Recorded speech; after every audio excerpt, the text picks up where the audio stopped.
What's going on, people? Welcome to the Friday Night Flex. Although it says Thursday in the corner, need to change that. 8 p.m. special. Loads to get through today. The day after that great win in the San Siro. We know our fate in the Europa League as well. We covered that earlier. I want to talk a little bit more about that later on. Haaland battle is on. Manchester City are interested in. We're going to talk about Manchester United finances in relation to that deal. I want to talk about Saul Niguez, a £50 million bid potentially made. We're going to look at that. I want to talk about Paul Pogba, the latest on him. There's a lot of rumours now saying that Manchester United are very confident that they can keep hold of Paul Pogba. Is it gaslighting? Is it kind of the gas work from yesterday in terms of he comes on, he has an amazing game, now he's in the forefront again? Probably that too. I want to talk about Hakan Çalhanoğlu as well. Rumours of him potentially being distracted from AC Milan. He's got things. Cavani injured again. They keep, looking at him and there's problems with him. And the cup competitions as well. So there is absolutely loads to get our teeth into with this. So let's jump into it. Let me know where you're watching from. Hit the subscribe button if you are new. Smash a like on the video as well. Fishy for life, I'm here, says Sally, delivered. Big up one of the mods. Some good games in the Champions League coming up, says Poor Deal. Unfortunately, we're not in that. I want to talk about our path to Europa League glory, because that's what we're going to have as well. But we've got to start off with Haaland. We've got to dive straight into this, guys. Erling Haaland. Now, I've got the comments up here as well. This is going to go on and on and on and on. On the day where we signed a new shirt deal with TeamViewer, no disrespect to them. I don't know who they are. Like, I looked at the logo and I already prefer the Chevy one. And I didn't even like that one. But anyway. On a day that we've secured, I think it's £235 million it's worth to Manchester United. 235 million pounds. Some may argue that that's what Haaland will cost at some time. But are we going to see that money put into the players? That's the big question. But Manchester City are interested in Haaland. And James Cooper said this today. He said it gives Manchester United a firmer foundation. But that said, there's a lot else going on. Last summer, we spoke about financial implications of COVID, which is very difficult. But Old Trafford has been closed for a whole year now. Basically, what our good friend over at Sky is saying, James, what he's saying is that Man United are still going to be broke, just like everyone else. I remember speaking to James, and people didn't really like what he had to say, but it was true. And basically, what he said was that he didn't believe we was going to get the players that we want. You know, he didn't believe that. It was not good.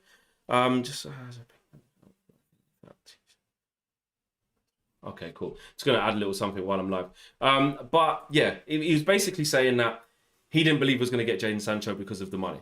And he was right. We didn't want to hear it. Everyone was saying, oh, he's just saying this about the Glazers, saying this about the Glazers, etc., etc. But he was right. You know, what I'm going to do, guys, 1 second. Just going to fix this. 2 seconds.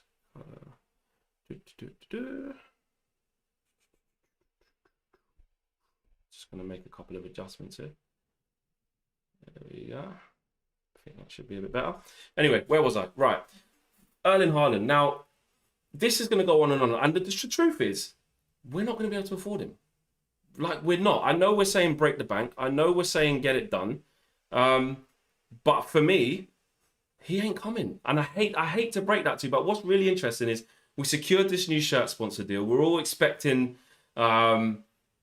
it to be a big thing and be put into the transfer budget. We want to see it reflected in the types of players that we're going to get. But the truth of the matter is that we've got so much other places to fix. A lot of people are screaming for a striker. But are we really going to go and get Erling Haaland when we wouldn't even pay 100 million, 120 million for Jadon Sancho at the beginning of the pandemic? And a year on, when we've had no fans for almost the whole of the year, where we're going to get extra cash from. So I can't see us. The same way James Cooper was saying at the time, Manchester United won't just write a blank cheque for Jadon Sancho for 120 million euros. What's the same with Haaland? Like someone said there, Messi was always better, says, Flex, Haaland is probably 120, 150 million pound player. Exactly.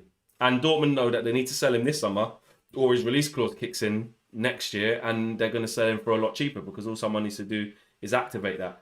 That's a big issue for Dortmund. They need to sell this player now if they want to get the maximum for him. Haaland's only going to get better. His stock's only going to keep rising.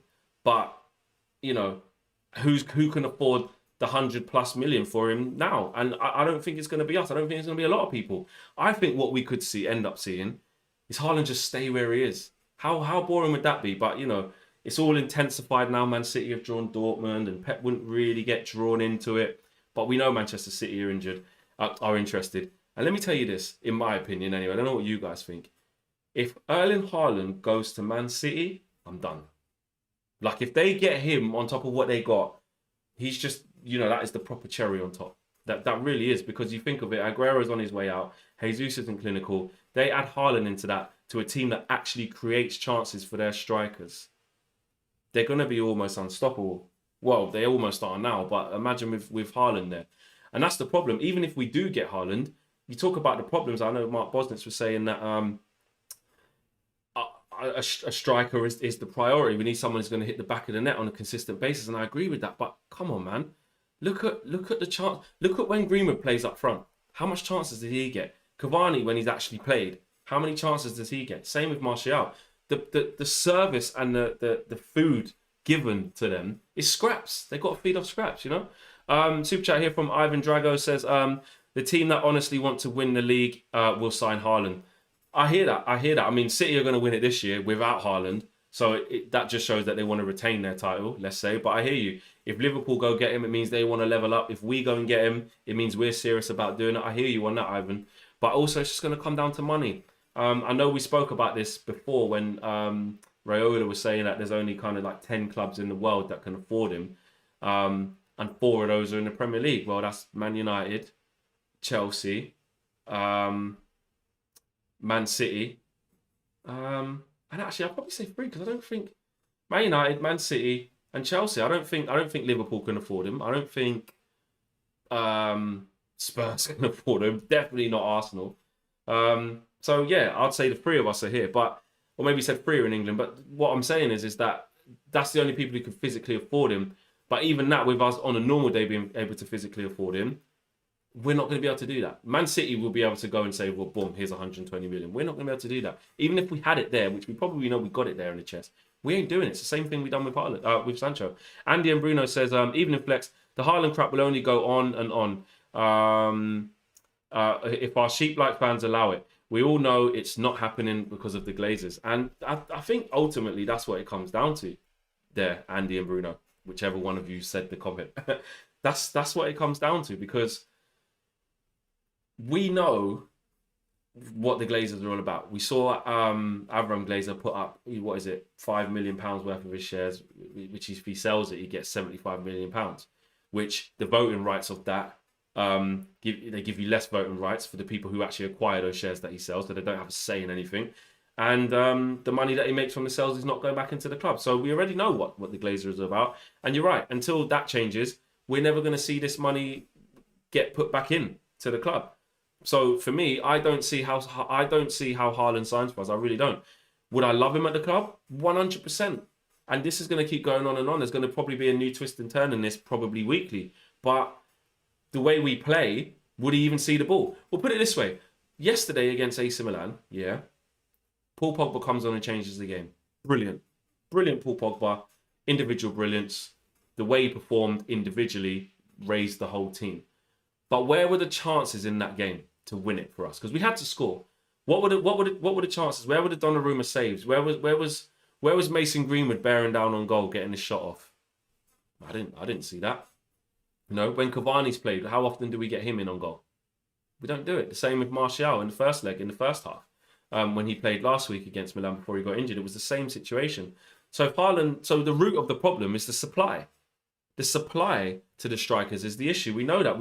McTominay and Fred will cover a lot of grass. We know this. They're going to be, as Mark says, Duracell bunnies. They're going to work their asses off and they're going to win back possession. But can they turn that possession into meaningful play? Can they turn it into chances? Can they turn it into penetration? And often the answer is no. You know what I'm saying? Until better quality players are there. We're going to keep saying the same thing. So even if Haaland would have played yesterday, would we have had more chances at AC Milan's goal? Probably not, by the way we play. And that is a big point. Now, I'm not saying don't get him, because Yes, once you get him, you then have to work out a way to play. But that's only going to come from a change in the midfield too of McTominay, Fred, and Matic, in my opinion. Fergus says, no point getting Haaland until we actually start to make chances for our current attackers. Knowing our owners, these players will never arrive. And that's just it. That's how people feel. I think people are fed up. Yes, we always get linked to every man and his dog every summer, the approach to every summer as well. But when you deep it, when does one of our gilt-edged players that we really want actually arrive? Very, very rarely. Very, very rarely. And that's down to the board. That's down to the recruitment. We've tried to change the structure of the recruitment now, and we'll see. We'll see just how long that lasts, or not even lasts. We'll see how effective that is.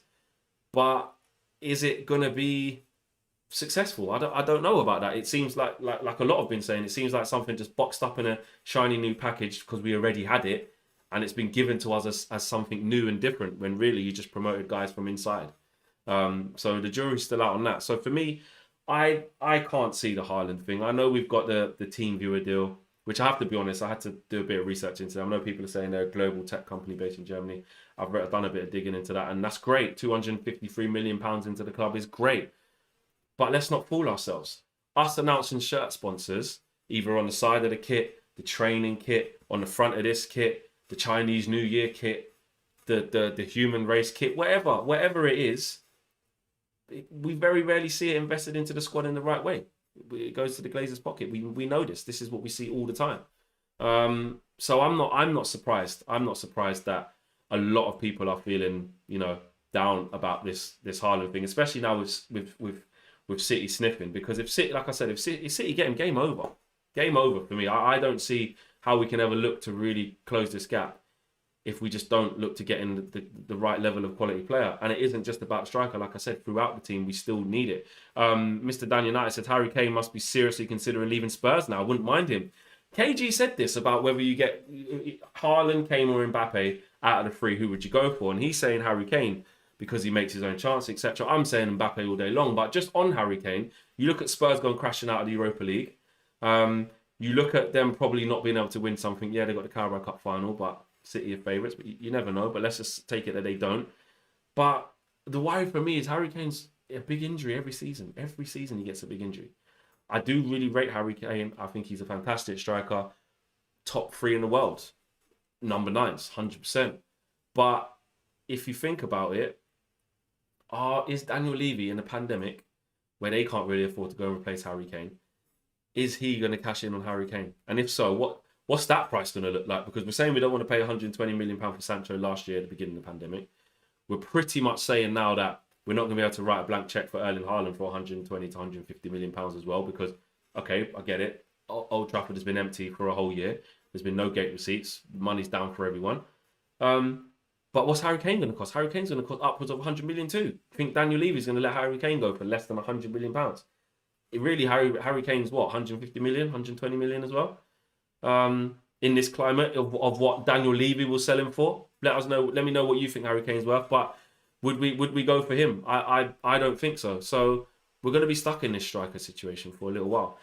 Flex, have you heard the Sal rumours? For me, it's a hell no to the rah, to the nah. Seen him play twice against Chelsea. He's Spanish and can't pass a ball. Yeah, well, we'll move on to that now, actually. Smash a like on the video if you're new. Hit subscribe if you're new as well. Get your super chats in. I'll make sure I get those read out.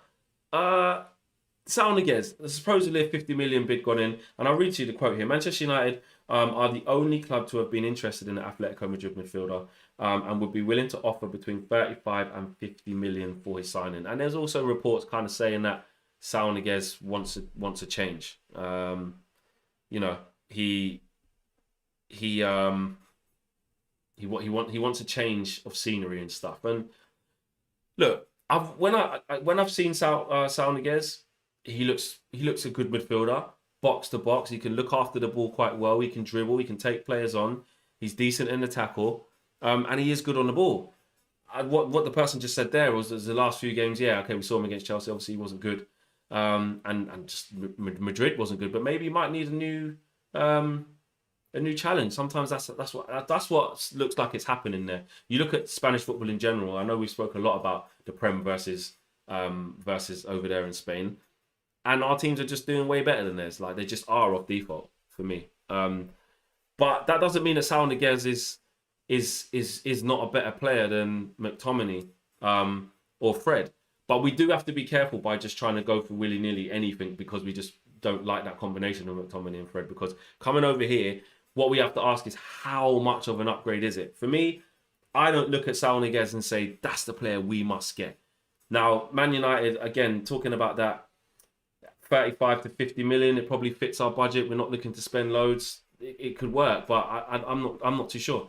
Benway says, if we had the midfield worthy of wearing a United shirt, would we really need another striker? That's what we're saying, Ben. I hear what you're saying. I think that's a little bit harsh to McTominay and Fred. I get where you're coming from, basically saying they're not good enough.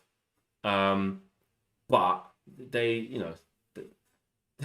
do they deserve to wear the shirt? You can't say they don't deserve to wear the shirt, but I just think that they're squad players. There's nothing wrong with being a squad player. There's been loads of players over the years who have had a good career at Manchester United being a squad player. Look at Park Ji-sung. You know what I'm saying? That's the typical thing of that. Darren Fletcher, don't get me wrong, was a regular first teamer, but there were times where he had to have spells on the bench. Nicky Butt, same thing. It was Scholes and Keane for a lot, and then Nicky Butt would come and fill in. Sometimes there's different roles, and that's fine. If you're up to the level, I think if you had Fred coming off the bench to interrupt the flow or make the game go a different way or to give someone a rest, or the same with McTominay, it would be all right. But it's the fact that they're starting every single game. Surinder says in capitals, basically, we're wasting our time even talking about transfers of any kind. I don't want to be too pessimistic, but yes, you're right. Only because we've been let down so much, though, Surinder. Not because we want to. I want to be here. If I was a City fan, which obviously we're not, we'd be really optimistic. We'd be like, yeah, room for Haaland. Pep knows what he's doing. We create chances. He'll fit into our team. We execute transfers really well. We got the open checkbook where the owners are absolutely backing the manager at all costs. So we know that whatever targets we're pretty much linked with, we're going to go and get. Wouldn't that be great, Surinder? That'd be absolutely brilliant. But the truth of the matter is, that's not how it rolls. That's not what we do. That's not how we move as a club. It's not. The proof is in the pudding, as they say. Drayson Goldfinch says, big up Flex. Do you think we will go out and get a big signing this summer, or do you think we'll continue to buy squad players and youth? Says Drayson. My honest opinion on this, right, and I hate to say this because I think about how we felt at the end of last season, and I think we are going to have a bad summer again. I think we're going to get what's coming out of the club already. James Cooper is very well connected with the club. He speaks to a lot of people inside the club, and he's already saying certain things that he said last year, which is that, COVID situation, there's been no fans for the whole year. Basically, money's tight. We know that at Old Trafford anyway, because that's what always happens. But I just look at how underwhelming that transfer window was in the summer. And I honestly think it'll be exactly the same. I think we'll get a player between 30 and 50 million, like the Donny situation. Hopefully we spend that on the right player. But I don't think, I could be wrong, I think all our efforts, because of the COVID situation as well, and they're not going to spend this, they're not going to spend that, I think all our efforts will be put into retaining Paul Pogba, which I'm going to get onto in a minute, which even if it wasn't about that, I still want him to stay because he's that good. But if he wants to leave, then obviously let him go. But I think we should be doing that. But more so because we're not spending loads of P's to invest. I think that's going to be a big thing. I don't see us spending over 100 million for a player, for a Haaland or a Sancho or a Grealish or something like that. I cannot see it this summer. I think we're going to get the same old excuses. And I think we might get a cheap centre-back, maybe like a young buck that we don't quite know too much about. Hope I'm proved wrong, but that's just how I see it. Nate says, funny how Maguire and Lindelof pace is less of an issue when they play with a keeper who can come off his line. Dean Henderson got a lot of praise yesterday. A lot of praise. And you know what? I bigged him up after the game too, because he did make 2 important saves. But even Ollie said it in his post-match reaction. When I actually look back at that save from Zlatan, it's a routine save. It's the save he should have made against them in the first leg. If he made a save like that, we would have been winning from the first leg. So as much as Dean Henderson is looking assured, I still feel that there's this it is media driven, but it's also like us within the fan base. It's like we really want to get rid of the hair. I don't really see it personally.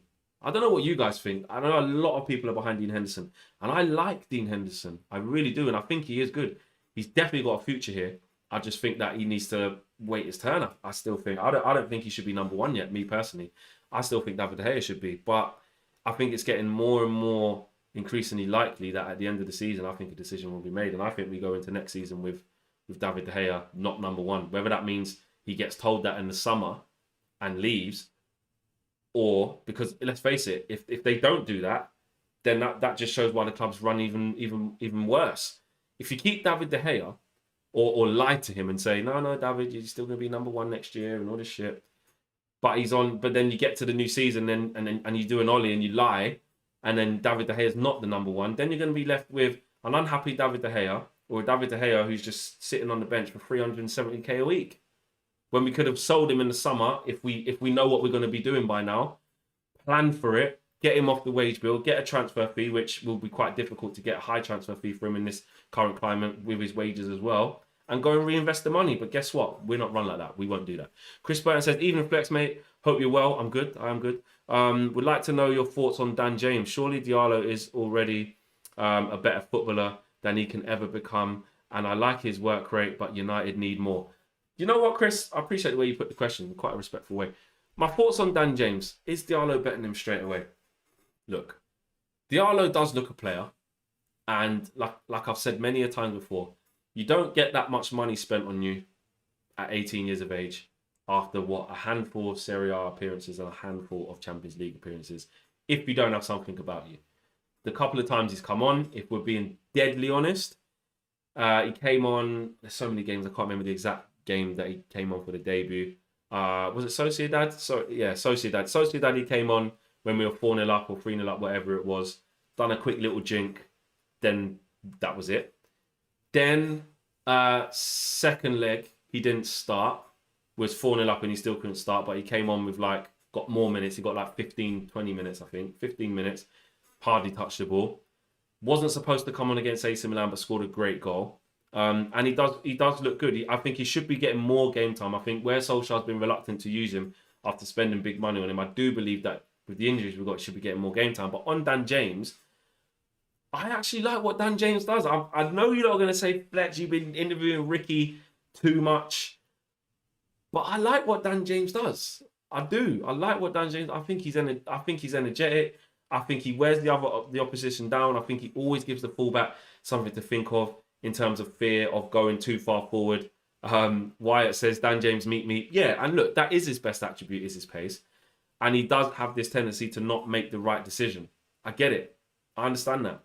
But, and I'm not saying he's the answer to our problems, and we do need better in that position. But I'm rating his performances right now. I know it's frustrating with the end product, but Rashford's end product is just as frustrating as well. Just that obviously he scores a lot. I'm not trying to do a Ricky and say that Dan James is better than Rashford. Of course not. Of course not. But the Dan James, Ricky in disguise, take the mask off, Flex, says Denton. But Dan James is not playing as bad as everyone thinks he is. And I think he's actually helping us right now at a time where we've got a lot of injuries. You know? I really do. I really do. Christopher says, I'm turning off. Do you think Dan James is good enough? Well, if you listen to what I just said, Christopher, I said we need better in that position. But for right now, with the injuries we've got, I think he has to start in that position with Mason Greenwood having to play up front. Ahmad's still young. What I would say is, though, is Dan James should be coming off for Ahmad, or there could be a game where Ahmad starts and Greenwood and James comes into it. That's what I think should happen. But got a bit sidetracked there with the super chats. Big up yourself, smash a like on the video, and hit subscribe if you're new. But on the Sounders thing, yeah, I think that the reason why it is a possibility is because of the price range, and it's not the first time we've been linked with Sounders. Would I take him? I would prefer a different type of player, if I'm honest. But that's just me. On to Paul Pogba now. Paul Pogba, latest news. Man United have been given some encouragement that Paul Pogba is now open to staying and are heartened by his attitude and application. Pogba may have to offer a clear statement on his commitment to United before the situation progresses further. And that is from the Telegraph, James Ducker there. Look, the Pogba, because we're gassed from yesterday, because he done a madness when he came on. Brilliant. But one thing we know is when Pogba's on form, we need the creativity. And another thing that I did look at yesterday is this is what happens when you unleash Paul Pogba further up the field. When you play him where we can impact the game higher up in the final third, he's devastating. He's good enough to come in off the left. He's good enough to come in off the right at times. Or if you play him in midfield, play him as an advanced midfielder or allow him to go forward. I do think Paul Pogba's wasted playing in the midfield 2 pivot, but because he's that flipping good, he can still be influential. You know, he can hit diags through to Dan James or Mason Greenwood on that side. He can hit diags and find the feet of Rashford from 30, 40 yards. He can do what he done against West Ham, arriving late, bang, top bins. He can do what he done against Fulham if he finds himself inside right channel, cut into his left foot, boom. He can do the volley against the volley against Burnley, arriving late. You know, Paul Pogba can do anything. And yesterday was when you see that type of Paul Pogba who's in the mood. Paul Pogba yesterday played like a guy who's frustrated, couldn't wait to get back, he wanted to enjoy his football because he was taking the piss at times. You know, they were trying to wrestle him down. He was getting players booked. He just couldn't deal with it. AC Milan's whole right-hand side literally shat themselves when Paul Pogba come on. What's his name? Kalulu, poor kid. He didn't have a chance. You know, he was dragging down Pogba, got the yellow card. Shit scared of him, and then obviously Pogba got the goal, so he completely changed the game. Now, this is what I mean about us. There's no doubt we're trying to work to keep Paul Pogba. I don't think we're openly trying to sell him. I think what it will come down to is a few things. One, the COVID discount or the COVID pricing. Let's be honest. He's not going to be able to. We're not going to be able to get the money for him. Who can afford him? Juventus, I don't think can afford him. Real Madrid, with their money situation, I don't think can afford him. So Pogba might get stuck. That's the only thing. Now, I do like the bit where it says Pogba may have to give a clear statement of his commitment, because ultimately that's all I want. If he signs a contract, I want it to be for the right reasons. Let's face it, I want it to be for the right reasons. But deep down, Pogba wanted to go. I can accept that. But sometimes things do change. Pogba might say, you know what? I'll sign a deal. Ollie might say, give me 1 more year and I'll let you go next year. But if we don't, what I will say is we knew this saga was going to come.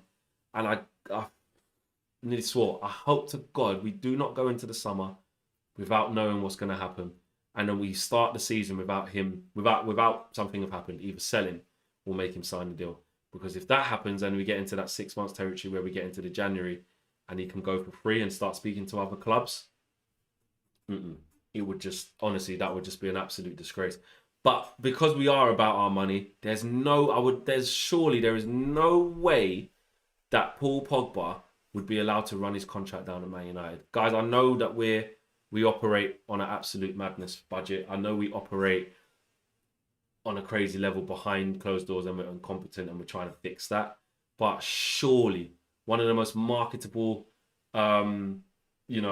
financially sound players that there is, he's a massive commodity to any club in the world, regardless of how good he's playing, because he's a superstar.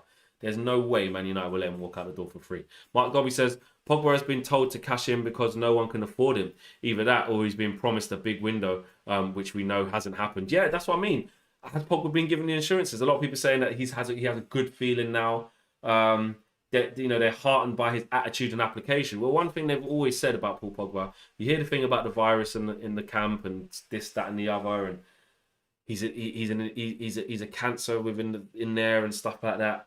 But when you speak to the players, they all tell you how good Paul Pogba is in and around the place, and the same with Ollie. So I'm not surprised by his application and his attitude. I don't think that's ever been in question. Not his attitude. I think it's just been his long-term commitment. That's what's been at fault here. But I don't think there's... I definitely would think that Man United are 100% trying to keep hold of him. We need to, because another thing is, if they let Pogba go, right, even if they sell him, or we had this argument with KG and guys on the fan forum, Pogba in this current climate with a year left on his contract, 60 million. Let's face it, in this climate, 60, 70 million tops, I'm going to say. Let me know what you guys think. KG seems to still think 90. How crazy he is, I know.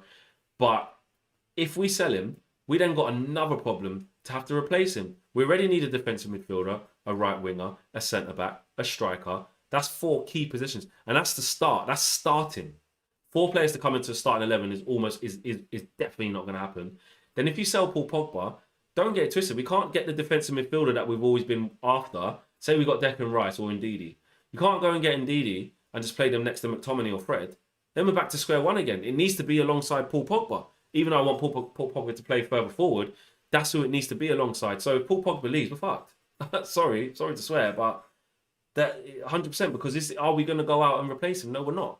Not with the quality that we need at that short notice in this climate. So they're going to do everything they can to keep hold of Paul Pogba. And as much as I always thought he would go, now it's changed around a little bit, and he started to come into the team, and we're wearing his contract. These contracts getting closer to ending. I'm now going on the caution of I think he might stay because I don't think Pogba's going to go and get the desired move because they can't afford him. They can't afford him. Juventus can't afford him, and he'll get a bigger contract at United. He should go on to the highest paid earner above De Gea or alongside De Gea, whichever one. And maybe that security might be enough for him for another year, and I think that's what we'll see. Had so much, this from DK, had so much hate because of this Dino De Gea bullcrap lately. I'm Team De Gea. The problem lays further forward. You think if Magaluf, McFred and James start majority of games next season, it's called progress as a separate thing. Look, just on that, DK, you shouldn't be receiving hate because of it. This is the problem with when you express an opinion about football on social media. It's just pathetic. Like, if someone doesn't agree with you, they try this whole trying to get onto you kind of thing. And Chris Burton says, yeah, I totally agree that his recent performances have been very much needed. But for me, he ain't a starter next season, Flex. That's all I'm saying. Says Chris Burton, I think you're talking about Dan James. His performance has been much needed. Yeah, he must be talking about Dan James. And I hear that. Brafa is the latest member of United Stand Members Club. I ain't got the KG bomb or nothing, but you know what I mean? Big up yourself. But yeah, back to the Paul Pogba situation. I think he's going to stay, guys. I really do. I really do think he's going to stay. I hope he stays. We need him to stay. Because if he doesn't, like I said, we're screwed. Because there is no way. You think about it. Think what we needed going into the back end of last season. You know, when the season was finishing, this is where we are a bit fickle as fans. We weren't even really screaming. Some people might have been. We weren't even really screaming for the centre-back. Because actually, last year, Maguire and Lindelof actually done really well. We had one of the best defensive records in the league. We weren't leaking goals. Then we saw the discrepancies, realising why, okay, we probably won't win a league with those two there. But then it was all about Jadon Sancho. Let's just be real. Or a right winger. It was all about we got nothing on the right wing. That's what it was. We looked at it as Rashford was firing last season. Martial was firing last season. Mason Greenwood was firing last season off the right-hand side, but we understood he was young. And Dan James was in and out. So what we were saying is we've got to go and get a right winger. So when we were going after Jadon Sancho, a lot of people had a lot of time for it. Then we also realised about McTominay and Fred, or Matic and Fred, or Matic and McTominay, whatever combination out of that trio isn't good enough. So we were saying we needed a defensive midfielder or another central midfielder. We didn't get it. We knew that Ighalo, his situation was going to be ending in January, so we knew we'd need a striker. So we did get that in the end, but look how that turned out and look who we got and how we got him. So you put them four positions on the table and add the fifth one in Paul Pogba, which is why I'm almost certain he's going to stay. There's no way we cover them for his positions, even the four. Paul Robinson says, Flex, if Pogba stays, he has exhausted all other paydays. Will happen late, cheap, and no time to replace. Trust me. Oh, I really hope you're wrong, Paul. I don't want to trust you on that, Paul. Like, we are capable of doing that because of the way we run, but if that happens, we'll be absolutely screwed. If they, I tell you what, you know me, I don't do the shouting and swearing thing. I don't really do the ranting thing. If they let Paul Pogba leave late in the window with no replacement, and we go, but we get another midfielder, defensive midfielder, I'm gonna go mad. I'm gonna go absolutely nuts because we can see it a mile off. We could see it. We could see what was happening towards the end of last season of what we need, and it's like they can't see it. So if that happens, it'd just be an absolute disgrace again, like I said earlier. DK says, I tell you, Pogba will stay. I'm 90% sure, Flex. I'm not 90%, but I'm probably 60% now. I just like I said, I just don't see who's going to pay Paul Pogba's wages. I don't see who's going to pay us what we're going to be asking for him. 70 odd million. Who's doing it? I don't know who's doing it because it's a lot of money right now. It really is. And for me, the biggest thing is you see what he is to us. When you get a fit Paul Pogba, that's one thing you can't deny this. You can't get away from it. Like when he's there and he's fit, he's the best midfielder in the world. When he's at it, like he is, he does things that no one else can do. I understand that. Has he had the best out of it? Have we got the best out of him? Has he been consistent enough? Has he hit top gear on a consistent enough level?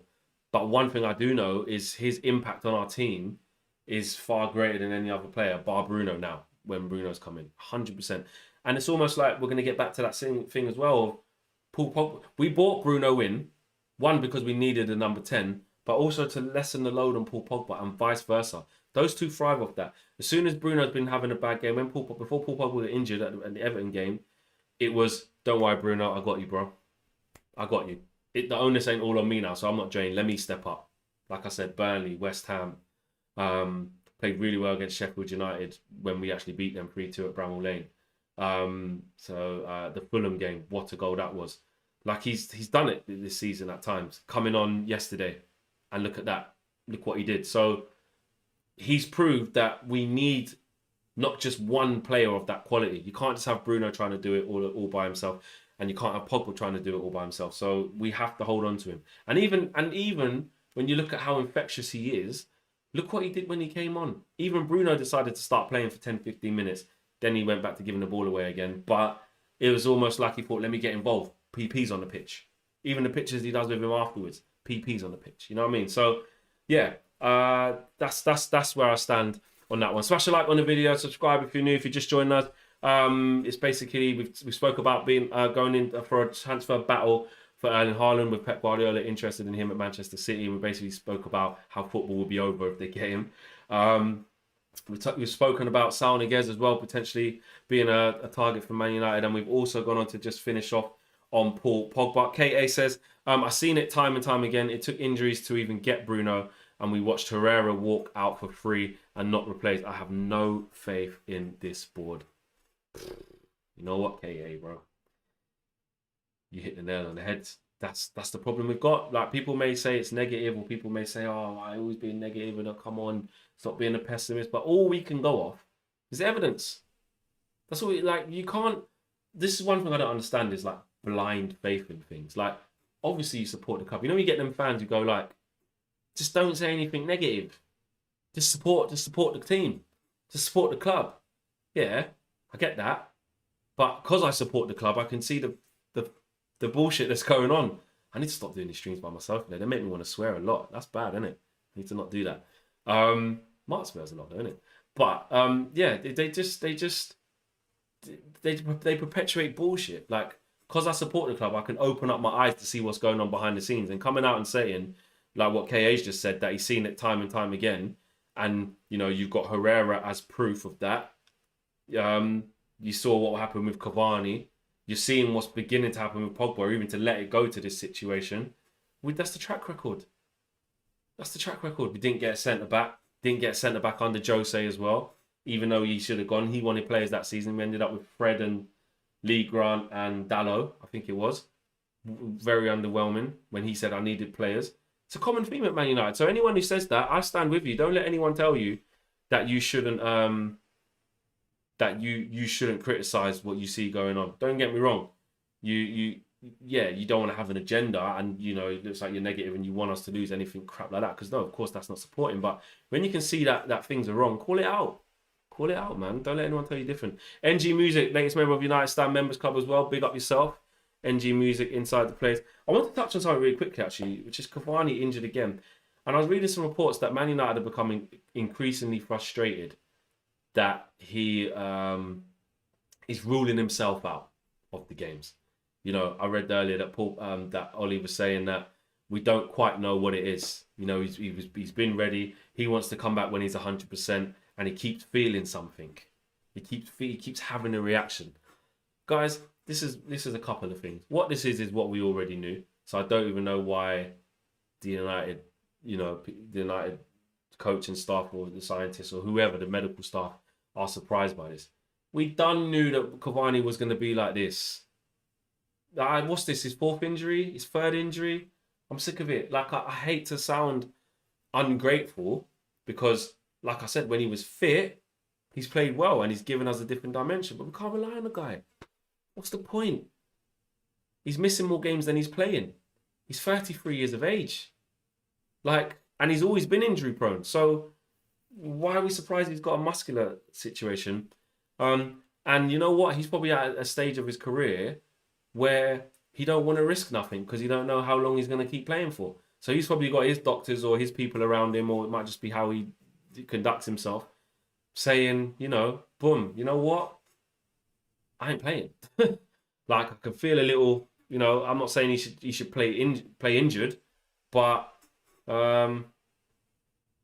he's got a right to say that, and I think that's what he's saying. I think he wants to look after himself, and he don't want to risk it. For me, get out, leave.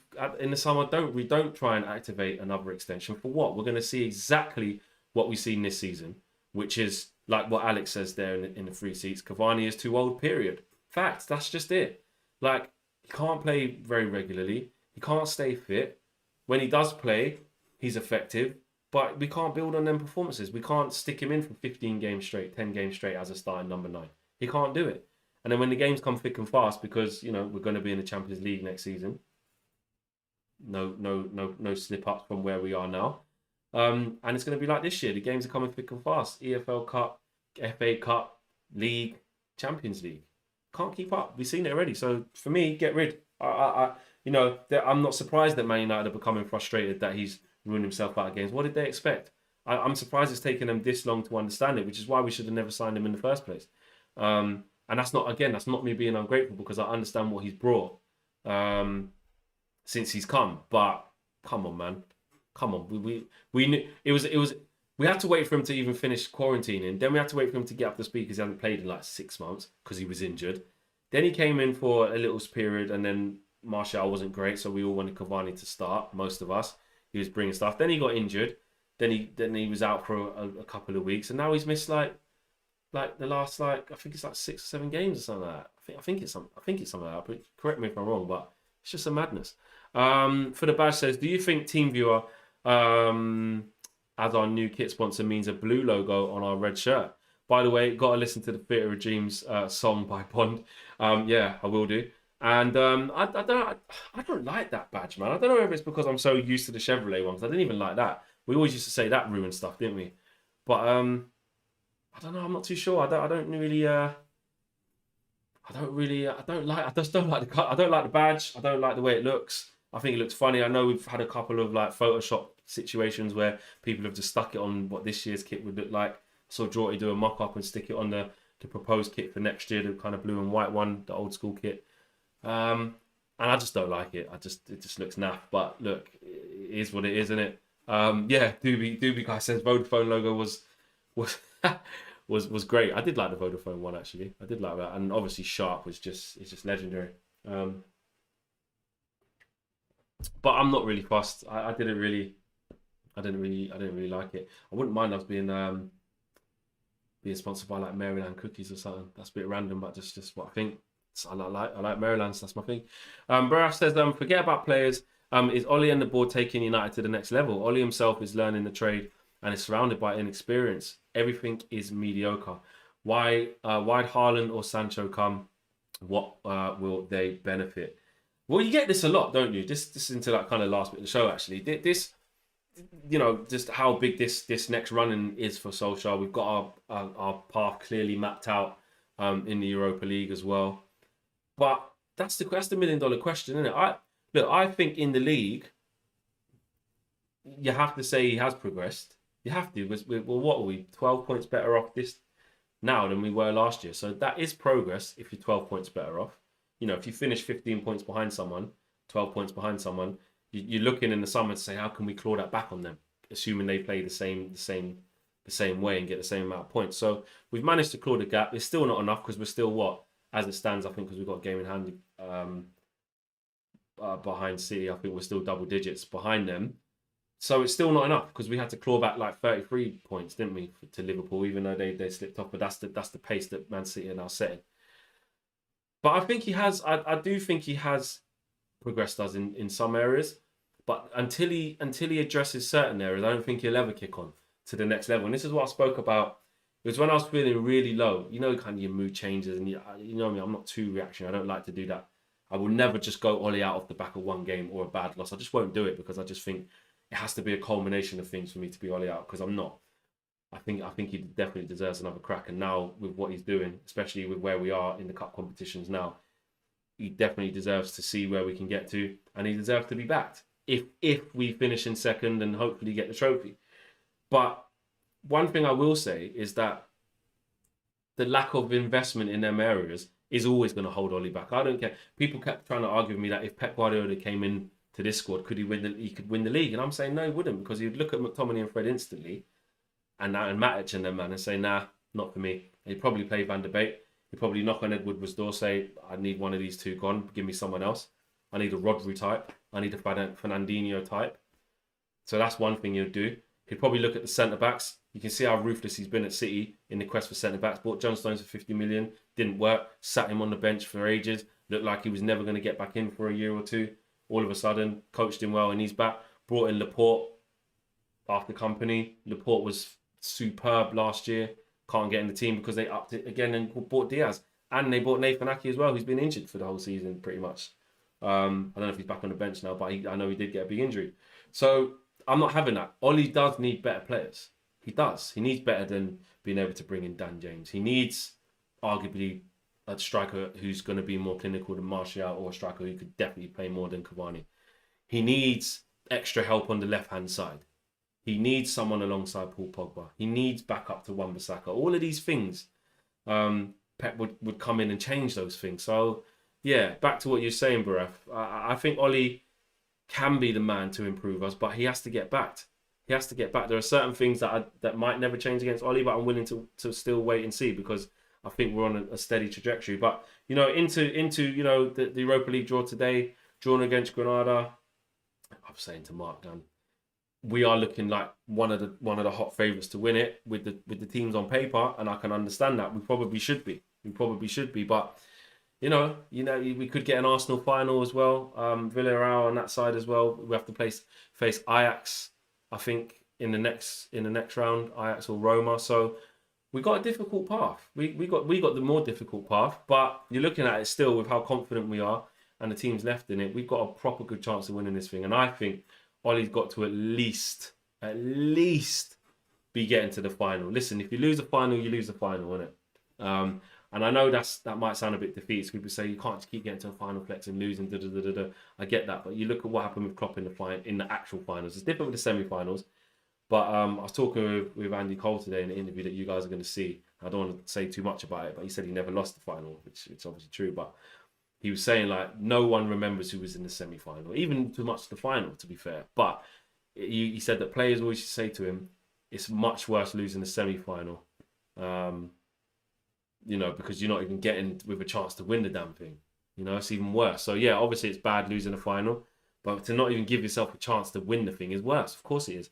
And I'm not saying you should celebrate getting to a final and losing, but in the context of what I'm talking about, if you keep getting to, if you keep getting to semi-finals and losing, then it's not great. It's not great at all. Tired of hearing the negativity. Unbeaten in this long away form. No one better. Lack of investment, injuries, and the last few weeks, Ollie has had too many good results for it to be luck or learning on the job, says Dan Harden. Okay, I do like the positivity. Let's, on the positives. This is why I said in the fan forum, and they all laughed at me. And I only put it to the guys very quickly, and then they said I was on the Glazers payroll. But I'll tell you guys if you missed it. And Dan, big up yourself with the positivity. Let's talk about some of the positives. Lindelof and Maguire and the back four, we're not conceding a lot of goals, guys.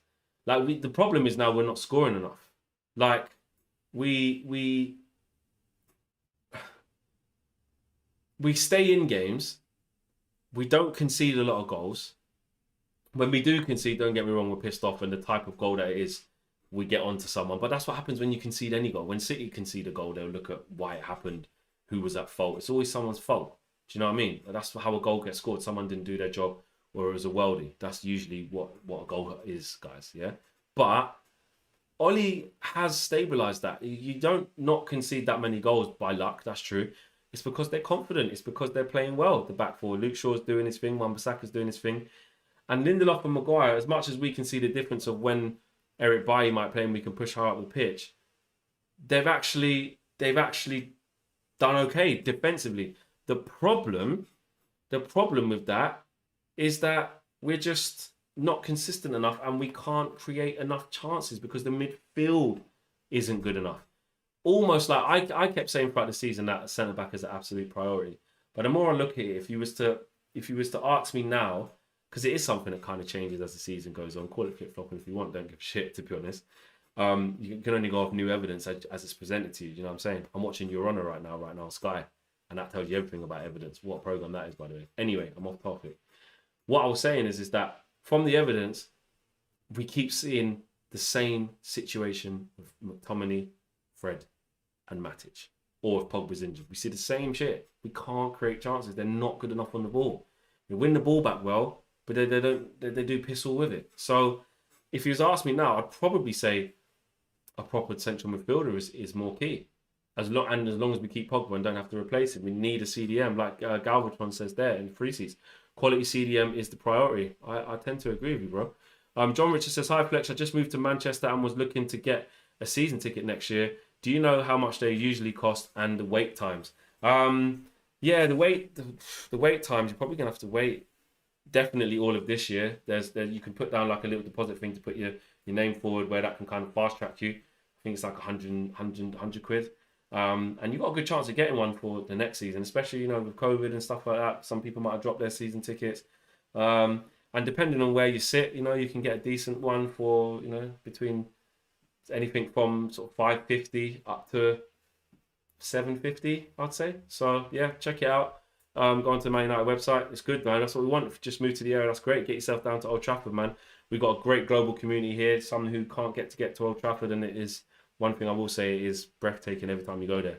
I love it. One thing I just cannot wait. You think how much driving I have to do living where I live to go and watch Man United. 3 hour there, 3 hour back. And I miss it. I can't wait to get back. I miss my car journeys up there. I miss speaking to the fans at the games. I miss being there, feeling the atmosphere, almost willing the ball over the line. You know what I mean? Being loud, singing away days. I miss it all, traveling. And we're nearly there, guys. This is from Ricky, which definitely isn't Ricky, but it's a picture of Ricky. Where is my Dan James fleck? Dan James, world-class fleck. Best season in his life fleck. Flex, Dan James, man of the match. It's definitely not Ricky, but it is something that Ricky would say. I can't even lie. Everyone can see that is. Ebong says £750 to watch that football is robbery. Yeah, I think at times it has been bad. It has been bad, Ebong. But what can you say? You got to support your team, mate. You got to support your team. I don't know if you do support your team. The last thing was what my concern was. Rashford's injury, taken off. Ankle injury, got a niggle. He's almost certainly not going to play against Leicester. And even when you listen to Rashford talk before the game in the presser, he was saying, "I know my body. I recover well. I can rest when I retire." I don't know, man. I just then he goes and gets that injury, and I saw that there was he was talking about he wanted to strap him, put back on afterwards, and I just think, you know what, he needs a rest. He keeps getting these little niggly injuries and. He's just getting run into the ground, man. I just don't want his body to just take a beating. You know what I'm saying? He is a really fit kid. He's a really athletic kid. But I just hope that he doesn't put too much strain on himself. You know what I mean? So anyway, guys, roll on to the weekend. We've got a day off tomorrow before we come back to the Leicester game. Big game, another cup competition, chance to get through to the semi-finals. And hopefully we do it, because if we can, do you know what? I had a real bad feeling about this week. I said that about the AC Milan game. I had a real bad feeling about that too. But if we finish this week going into international break still in those competitions, I think you have to take your hats off to Ollie, because there's a lot of doubters out there, a lot of people who don't think he's up to the job, and I get it. But I think it'd be massive, absolutely massive. And Leicester will be a tough nut to crack. I know when it really matters, we can go and win there. We did it last season. We got a draw there this season 2-2 when we should have saw out the game. But I don't see a reason why we can't go there and beat them with the former in. But the biggest thing for me is, can we get a striker fit? Because Mason's playing really well up there, but we're just not getting chances. And can Pogba start? Like, I like that Ollie was saying. I don't know if he can play 90 minutes, but hopefully he feels all right and we can start him. And it's a good thing that he's going to France to play, to get minutes. Normally, we're like, oh, Pogba's always fit for France, but he's not fit for us. Listen, he was back in time for the AC Milan game. He came on, had a good appearance at half-time, won us the game. 45 minutes under his belt. You start him at Leicester, hopefully get him 90 minutes or 70 minutes or whatever he can last. And then you send him off to international duty to get more minutes. Then he comes back for the run-in. I think it's Brighton we got next. And then all these Europa League games and hopefully the next round of the FA Cup. And he's ready to go. That's what I want to see. Anyway, guys, thanks for rocking out with me. Smash a like on the video. Make sure you lot subscribe. Check out Mark tomorrow. He'll be doing some videos as well. And the 8 o'clock show tomorrow. And then into Sunday, which is game day. I am out of here, guys. Peace.